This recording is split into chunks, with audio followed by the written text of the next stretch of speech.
What's up, guys? Welcome into another episode of the Wolverine live recruiting show. I am your host, EJ Holland. Today is the Q&A show, so make sure to post your question in the comment box and it will get answered on tonight's show. We already have a ton of questions, so if you want to skip the line, hit that little box with the $sign. That is our super chat button. You get to skip the line and that money goes directly to our travel budget so we can travel around the country and see top recruits around the country.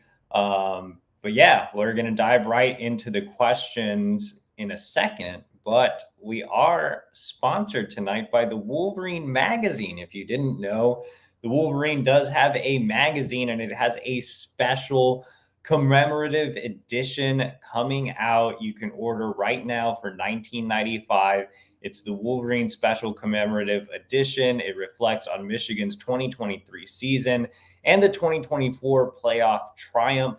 You can order it as a magazine. You can even order it as a hardback book. There are only 1,467 available editions left. We've already sold more than 6,500, I believe. So make sure to get your magazine or hardback book right now. Michigan obviously finished as national champions, 15-0. They were the last team standing after the 2023 season. This magazine and commemorative book is written by the Wolverine staff, including our great team writers, Chris Ballas and Anthony Broom and Clayton Safey. They do a fantastic job with the team. They include in-depth features on Jim Harbaugh, Blake Corum, and JJ McCarthy. There's exclusive highlights on the dynamic defensive line and the path to the championship, comprehensive game-by-game coverage, stunning photography, insightful columns, stats, and so much more. It's a great gift idea as well. And you can find that at the WolverineOnDemand.com. Again, that is the WolverineOnDemand.com, and that is the special commemorative edition. All right, guys, let's dive right into the questions, and we're going to start off with John A. Schultz, who is here bright and early, 3:20 p.m. He says, EJ, how will Michigan's new NIL announcement help recruiting, or will it at all? We've heard news like this before, and nothing tangible ever seems to come from it. Am I being too pessimistic? Yeah, Michigan's had some NIL dealings in the past where it always seems like it's going to come soon and it's going to come soon and nothing ever really happens. Obviously, they signed deals, with Learfield and Altius. And, I think that's definitely a step in the right direction for sure. I think it's definitely going to help with NIL from a team perspective. You have guys within those companies that are already experts on NIL and can help Michigan make the best deals possible for their student athletes. At the same time, it's still unclear how this is going to impact recruiting. We haven't had Michigan have a set plan with NIL and recruiting. Jim Harbaugh advocated for a base salary for multiple years, and that never really came into fruition. I think under Sherrone Moore, Michigan has to find a way to make something like that happen. Ideally, I would like to see Michigan have a base salary model so you can have concrete numbers to sell to recruits. And I think, we're at the point where you kind of have to enter pay for play waters a little bit. And to be honest, it's all pay for play, right? The one more year funds, you're paying for them to play again at Michigan. The NIL deals for guys already on the team, you're paying for roster retention. So, it's all pay for play at this point. But I think, in order to keep the culture and not go crazy like Miami or Texas A&M, you have a base salary model in place and you do pay for play for like 3 to 5 guys that you identify as your real big top targets of the cycle. So, that's how I would do it. But yeah, I think it's a step in the right direction, and I'm positive. I'm interested to see what comes out of it. John A. Schultz was back with another one. He says, EJ, thoughts on the Steven Adegoke hire? Yeah, this is a name that I actually brought up a couple of weeks ago as an out of the box defensive coordinator hire. He was at Michigan as an analyst before making the jump to the NFL, served as a staffer for the San Francisco 49ers, and, recently was a position coach for the Houston Texans. And, it wasn't that long ago that Steven was at Michigan, right? He rose up the NFL ranks pretty quickly under DeMeco Ryans. And I think that speaks for itself. Like, he was considered a rising star in the NFL and quickly ascended. So I think from an on the field standpoint, it's a good hire. And from a recruiting standpoint, look, he doesn't have a ton of connections with recruiting. He's not familiar with any of the 2025 targets, obviously, coming in from the NFL. But I think he's young, he's energetic. He did a great job behind the scenes with the 2022 class that included guys like Will Johnson and Keon Sabb. So, yeah, I think that, Steven Adagoki is going to do a fantastic job of, getting on the recruiting trail, hitting the ground running, and coaching the guys that are already on the roster that he has familiarity with. Remember, Kirk Campbell was a guy that didn't have a ton of recruiting experience, and he's really proved himself on the trail just simply by being personable and having a really magnetic personality and being a younger guy. And I think Steven Adagoki can kind of be in the same mold as a Kirk Campbell on the recruiting trail. So I really like the hire. He's going to do a fantastic job on and off the field, in my opinion. John A. Schultz is back with his last question. He says, EJ, I saw Marcus Wimberly is predicted to go to Oklahoma. Is Michigan completely out of it after losing Klink, Jay Harbaugh, and Jesse Minter? Yeah, it's tough to say if Michigan's completely out of recruitments right now. Obviously, they're kind of on the back burner for a lot of defensive recruits with, a staff that's really not in place. Obviously, the Steven Adagoki hire is supposed to be official. Scruggs coming over from Wisconsin is supposed to be official sometime soon. Wink is official already, but doesn't have a lot of recruiting experience. So, I think right now recruits are still in wait and see mode. And I think particularly with Marcus Wimberly, Jay Harbaugh did a fantastic job of personally building that relationship.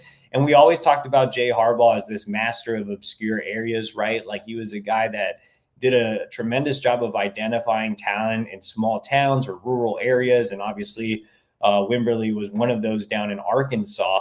And so I think losing him definitely hurt Michigan's chances. And, losing the entire defensive staff obviously hurt a ton as well. So, yeah, I mean, right now, I would say that Michigan is definitely falling behind in this recruitment, and Oklahoma is making a big push. I know Ole Miss is making a big push as well. So, I think that Adagoki is going to have to really get on Wimberly if he chooses to go that route. But remember, Adagoki was hired to coach the entire secondary, which means he's going to have, say on all the corners and safeties that Michigan recruits. So he might not really want Wimberly. He might want somebody else. It'll be interesting to see who he scouts and identifies and offers and makes a priority. When Klink and Jay Harbaugh were here, they had already identified and prioritized a lot of different guys. So I'm curious to see if Michigan sticks with that board or they go a different route and, Adagoki just makes his own board and says, forget these guys, we're going to start from scratch. So,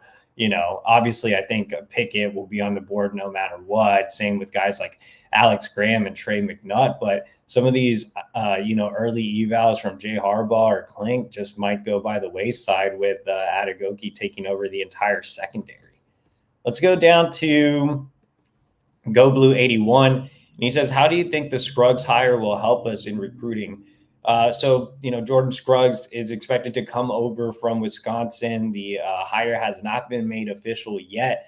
And honestly, I'm not overly familiar with him as a recruiter, but he is in on a lot of different targets that Michigan's in on. So, some mutual targets there. Scruggs has familiarity. So unlike, Adagoki, who's coming from the NFL, right? You have Scruggs that already has familiarity with the 2025 recruiting class. He's offered mutual targets like Jalen Williams and Cole Breeler and Maxwell Roy, who just named Michigan and Wisconsin in his top 6. So, I think that he'll be able to help from just knowing a lot of targets that are already on the board, having pre-existing relationships with them. And, I'm interested to see, how this hire plays out. Like I said, I can't really say that I'm overly familiar with Scruggs, but I do like that there's already familiarity with some of the guys that are on the top of Michigan's board. And I think he did a great job of recruiting Dominic Nichols last cycle as well. He made things super interesting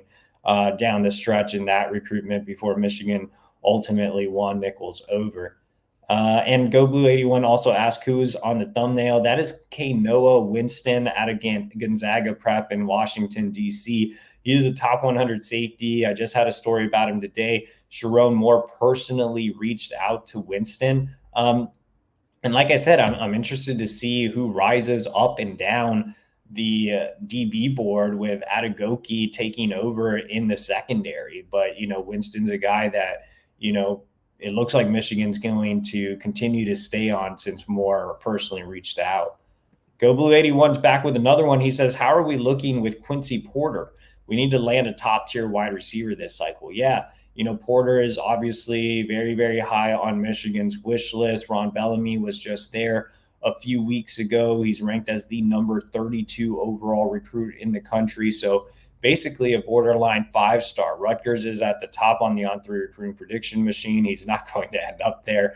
But Michigan's next, and that's definitely a positive sign for the Wolverines. He's already been on campus. He has a great relationship with Bellamy. I think having Chris Partridge on staff would have helped, but regardless of that situation, I think Bellamy's done a fantastic job here. And Michigan desperately needs a big-bodied wideout this cycle. I think Quincy Porter and CJ Wiley are definitely the guys at the top of the list. That I would say that Michigan's trending in a good direction with Porter, but still some work to be done. He's a guy that's from the Northeast, so a lot of Saturday games, didn't get to visit many places. So I think the spring will tell us a lot more about his recruitment. Go Blue 81 is back with another one. He says, also with our new DB coaching hire, do you think we can get Dorian Brew, especially since somehow Ohio State has gotten 2 of the top 3 corners in 25? I think the door is open there, but I think Klink had that really, really strong connection with Brew, whereas Adegoke's not going to have any familiarity with him. The good news is Sherrone Moore personally made a visit to Houston to see Brew during the contact period. So Moore's personally pushing. I think Moore is going to get Adegoke, set up with Brew right away. I think, with him being the number 23 overall recruit in the country, it's a no-brainer that he stays on the board, similar to DJ Pickett. I mean, there's guys that are going to be on the board no matter what. And right now Ohio State is loaded up. So again, I can see that scenario happening. At the same time, he has really strong ties to the Buckeyes. His mother obviously went there. So it's going to be a tough recruitment to win, but Michigan's definitely trying its best to stay in that one. And right now they are in his top 5. Go Blue 81 says, lastly, I know it's early, but have you heard from DJ Pickett on what he thinks of the new defensive back coach hire? And if we're still high on his list with the loss of Coach Klink? Look, guys, the recruits aren't going to know anything about Adegoke. Like, they're just not. This is a guy coming from the NFL. He's spent the last few years in the NFL. And even when he was at Michigan, these recruits were really young and he was doing more things behind the scenes. So no recruit in the 2025 class is going to have any true impression of Adegoke other than this is a guy coming from the NFL, and that definitely might impress. Pickett obviously had a strong relationship with Steve Clinkscale. I think losing him hurts. I even exchanged messages with Pickett's mother, and she called Klink a brother. But at the same time, you look at Pickett and there are just so many ties to the program. His mom went to Michigan. His brother actually went to Eastern Michigan. His grandmother still lives in the Detroit metro. So, he's had other family members that have worked at Michigan. So, there are a lot of deep ties there. He goes back to the state of Michigan all the time and has made numerous visits to Michigan. So, right now the plan is for him to return to Michigan the weekend of the spring game with all the changes. We'll see if that happens. But, the last time I talked to Pickett's mother, that was the plan. So yeah, I still think Michigan is in that recruitment, but losing Klink will set them back, and it'll be up to Adegoke to build that relationship, and Sherrone Moore to personally get more and more involved in the Pickett recruitment.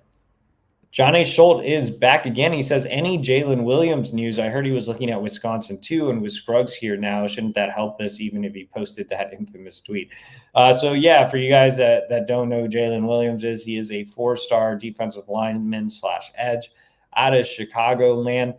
Michigan appeared to be leading with him on the On3 recruiting prediction machine, and then he tweeted out that we should all change our predictions after Mike Elston left. But yes, he does have a lot of familiarity with Scruggs. He's been to Wisconsin in the past, so I think it helps keep Michigan trending in the right direction with Jalen Williams. I would feel much more confident with Jalen Williams than I would with Marcus Wimberly right now. So yeah, I think Scruggs, like I mentioned, Scruggs is familiar with a lot of the guys in the 25 class. He's recruited some of them, and Jalen Williams is one that's expressed a lot of interest in Wisconsin. They're probably in his top group as well.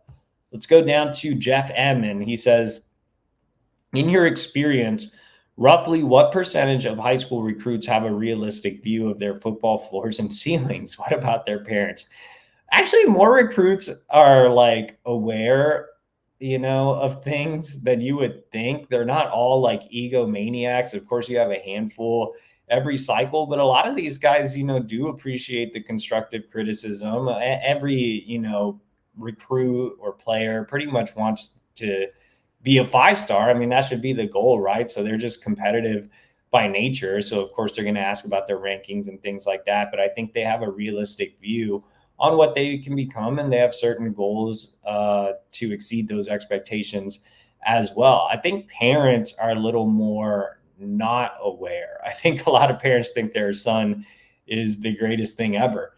And, I mean, you just had this past cycle. Obviously, I said a recruit wasn't a top 100 recruit, and, things just hit the fan, man. It was insane. Like, because I said this dude wasn't a top 100 recruit. Like, come on. Like, so yeah, I think parents are, or I think the adults are worse than the kids for sure when it comes to that, which is why I'm really appreciative of like Carter Smith. Like, I had dinner with his dad the other night, and he told me, look, I think Carter's a mid 4-star. We're not really concerned about the rankings. We're concerned about getting better. That's why we went out and we hired a private quarterback coach. And when you have parents like that, realize what their son is and also realize their faults and take the next steps to make them better, I think that definitely helps out a lot. So, it's always positive to see parents and kids take the constructive criticism and, apply it. I mean, Dominic Nichols is a good example if you're looking for one in 2024. He started off as a top 300 recruit, and he dropped out of the top 300 recruit. All the services made him a 3-star. And he asked me why I thought that the services dropped him. And I kind of gave him my opinion. And, he told me he thought he was kind of a mid 4-star that deserved to be inside the top 300. He wasn't advocating to be a 5-star. And instead of complaining about it, he went out there and he worked. He cut down some weight. He improved his speed off the edge, and by the end of the cycle, he was a 4-star. And so I was really happy for Nichols, because he's a guy that never complained about the ranking and just went out there, put his head down, worked, listened to some of the criticism, and at the end of the cycle, it paid off. And he set records at his high school. He led Oakdale to a state title. So super happy when kids, like that excel. And usually those are the kids that don't complain and cry about rankings and don't have the parents that cry about rankings are usually the ones that excel at the next level. Tyson Smith says, can we still get DJ Pickett? Obviously, I talked about Pickett here a little earlier in the show, but we've had some more people join. So look, losing Steve Clinkscale is tough. He had a great relationship with him. Clinkscale just visited him at his school last month. Clink also did a great job of recruiting the Pickett family. and Pickett's not really going to have any familiarity with Adegoke. I think Adegoke sells the NFL and what he was able to do at the next level and how he can help DJ get there. But more importantly, the family ties aren't going anywhere. His mother went to Michigan. He still has family in the Detroit metro. His grandmother lives there. He's been to Michigan a ton. And the plan right now is for him to get back the weekend of the spring game. So, that'll give him a great opportunity to meet with Sherrone Moore, meet with Stephen Adegoke, and kind of go from there. So I think, yes, Michigan's still going to be in this race. So, it sucks losing Klink, and I'm sure right now Pickett is probably a little hurt by that. But I think by the time the spring game weekend rolls around, Michigan will have a true chance to, answer any questions that he still has. Tyson Smith also says, I saw the Carter Smith highlights. What are your thoughts? Looks like he still has work to do. Yeah, Carter definitely has work to do. I think right now his mechanics are still flawed. He's a guy that kind of has a little bit of more of a baseball motion. Obviously, his dad was a minor league player, and Carter grew up playing baseball, and, he threw in the 90s. He was a very high-level baseball player. So I think getting his mechanics right is one thing. I think more importantly, his footwork as well.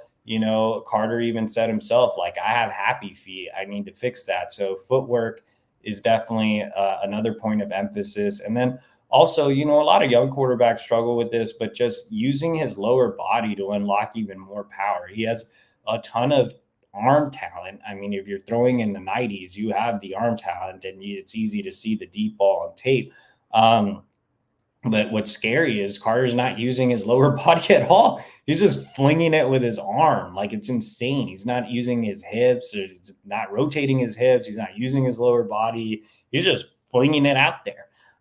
So yeah, I think if Carter can really polish up as a passer, and he does have a long way to go, the sky's the limit for him, because he does have a baseline as a runner. He's a really special runner. And he's not necessarily a JJ McCarthy-like runner. He's not this super elusive guy that wants to avoid contact and is still pass first. Like, Carter will just take off and pick up first downs, and he's a true threat with his legs, and he wants to run you over. He is creative in the pocket, in and around the pocket, like JJ was, but I mean, he's more of a downhill, Taysom Hill type of runner. Like, that's what I think of, and I'm thinking college version of Taysom Hill.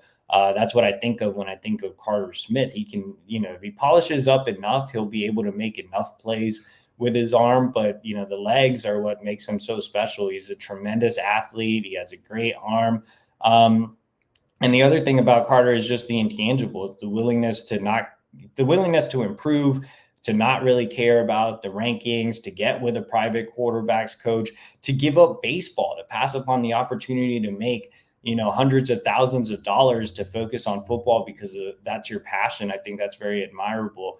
And, that's another reason why I really like Carter Smith. He just has the right mindset. You hear him talk about NIL and how it wasn't a factor in his recruitment. Like, he just checks a lot of the boxes away from the field, much like JJ McCarthy did. He's the first Michigan quarterback recruit that I've covered since JJ that really has kind of that it factor that really fits, what it means to be a Michigan man. And obviously you guys saw that I covered JJ like 37 times. And I envision doing the same thing with Carter, just because, he's really exciting. He's, fan friendly guy. And, I'm really interested to what he becomes, as far as a pure passer right now. Jaden Davis is miles ahead of him as a passer, but, Carter is definitely the more dynamic player and offers the higher ceiling. So, it'll be interesting to see how he develops over the next few months now that he's working with a quarterbacks coach. The thing about Carter is he's never worked with a quarterbacks coach. Jaden Davis has been groomed since he was a middle schooler. So I think with Carter, the ceiling is just so high. And even JJ from a young age went to all these quarterback camps, and he had a quarterback trainer, Greg Holcomb in Chicago, who does a fantastic job. Carter's never had any of that. So I think the sky's the limit with him.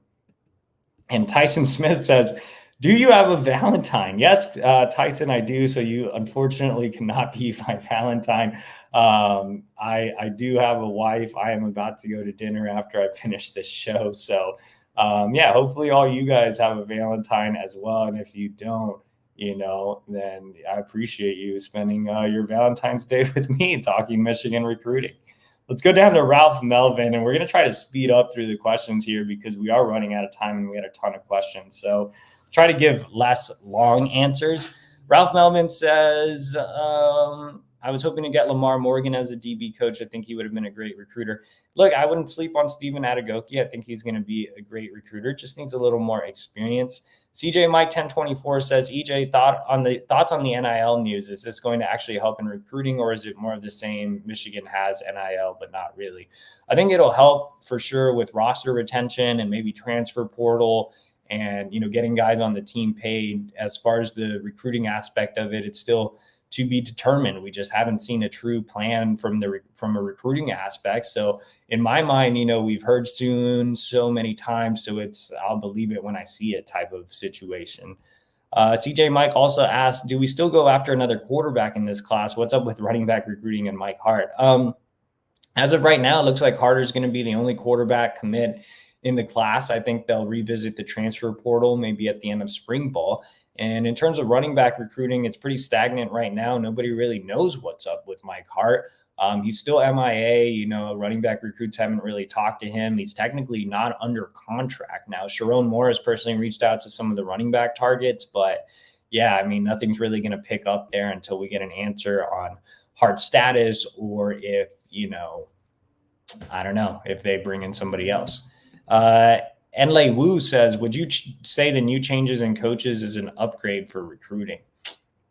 Not necessarily, man. I think there's some guys that are just more unknowns right now. Like, Steve Casula still has to prove himself. JB Brown still has to prove himself. And even though I'm really high on Stephen Adegoke, he still has to prove himself as an actual on-field coach recruiter. So, Scruggs to Elston, I think, is going to be pretty similar. There's still no new linebackers coach. I think Sherrone Moore is going to be more effective or more aggressive, not more effective, but more aggressive as a head coach recruiter than maybe Jim Harbaugh was. But yeah, I think, if Michigan can get the NIL right and really support more, I think recruiting can take the next step. But until that happens, I don't think it really matters who the coaches are. It's more about getting NIL in the right place to allow these guys to really succeed. Enlei Wu also asked, will the 25 cycle be better than 24? Hopefully, hopefully. That is my hope for sure. I think that 25 across the country has more talent than 2024. Not just saying Michigan's classes. Like, I think the 25 class nationally is better than the 2024 class, especially you look at positions like linebacker and, corner, safety. Like, there's a ton of talent at those positions. So defensive side of the ball recruiting will be extra key, especially having an entire new staff. So I think it's really tough to say right now if it will be better from a Michigan perspective. John D. Adamo says, EJ, who do you think will win the Michigan quarterback battle? One thing that I was thinking of today as I was writing this behind the scenes article on Carter Smith, and I really didn't get to type it out in there, was Kirk Campbell didn't really recruit Jaden Davis. Like, he did, but he wasn't the guy that identified Jaden Davis. Carter Smith is the first quarterback that Kirk Campbell has identified and recruit and has made his guy.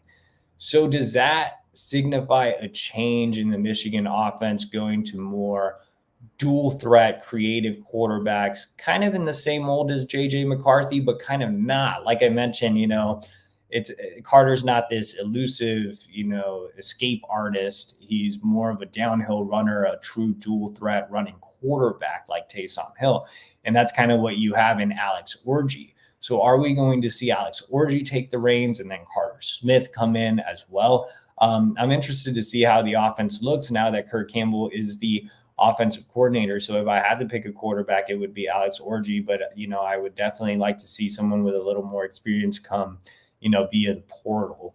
Let's go down to John Diadamo had another question. He says, in the general sense inside the Michigan program, is the general sense inside the Michigan program that NIL is finally in the right direction? I think the program has definitely felt like it's going in the right direction. But, again, we've just heard soon so many times. Now, I have no doubt that it is going in the right direction from a team standpoint, from a transfer portal standpoint, roster retention, all that great stuff. But until we see an actual plan when it comes to recruiting, then it's still, I don't know. We'll wait and see. Let's go down to R. Green. He says, why would an elite wide receiver recruit be interested in Michigan given its offensive scheme and current quarterbacks on the roster? Yeah, it's a tough, and no NIL, right? So, it's really a tough sell for Ron Bellamy right now. I think the biggest thing is come into Michigan, play in a pro-style scheme. It'll get you ready for the NFL. Play for me, Ron Bellamy, that you can connect with because I'm a cool guy. But also, I've been a receiver at Michigan and in the NFL, so I know what I'm talking about. And lastly, come in and compete right away because you'll have an opportunity to play as a true freshman. So, it's a tough job for Ron Bellamy. I feel bad for him because he's been getting a lot of flack for lack of recruiting production. But I mean, wide receiver has to be the toughest sell if you're a recruiter at Michigan right now.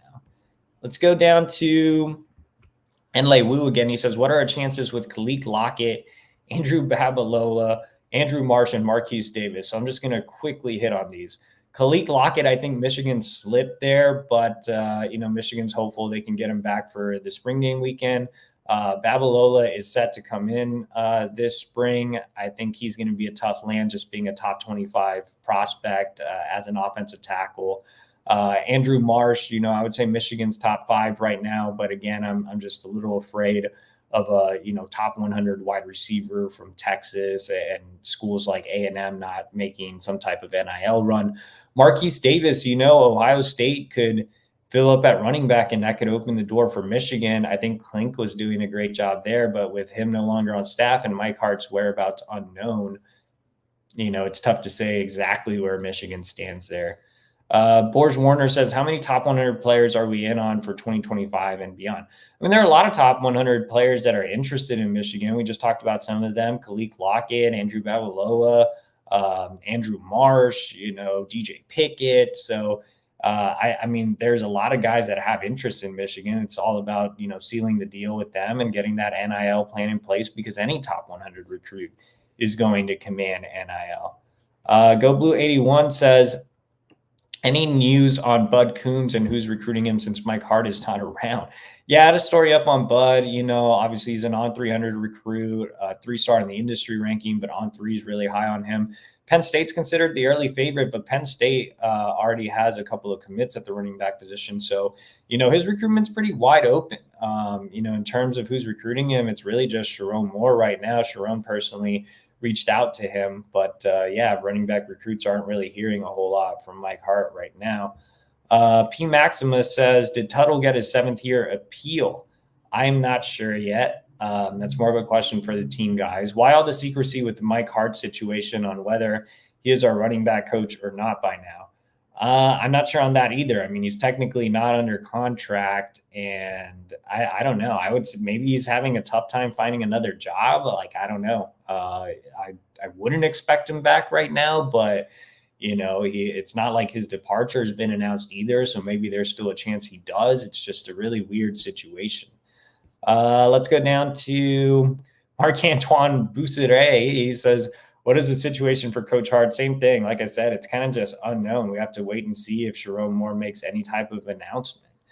Borge Warner says, are we really going after Tennessee for recruiting? They have much talent. Like the Volunteers, the state of Tennessee, Michigan has been recruiting pretty hard as of late. I know Tennessee itself has, some NIL sanctions coming down, but I think they'll just get past that. I don't really see it affecting their recruiting too much. Bobby Anderson says, are we still giving Ben Herbert's nephew a free ride? Zach Ludwig is still part of the 2024 recruiting class, and he was announced recently. And the last question comes from the Lone Wolf 1921. He says, any shot at landing tight end Luka Gilbert from Ohio? Yeah, Michigan was in his top group. Steve Casula is the new tight ends coach. He's already been in contact there. There's already familiarity with Sherrone Moore and Grant Newsome. He's been on campus before.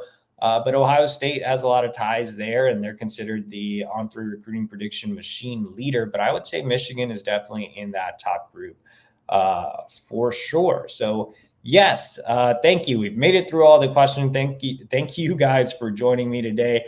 Appreciate R Green for wishing me well on Valentine's Day. I wish you guys well on Valentine's Day as well. Make sure to like this video and subscribe to our YouTube channel for free. And also subscribe to thewolverine.com for even more Michigan recruiting content. It's just $1 for 1 month. See you guys next week.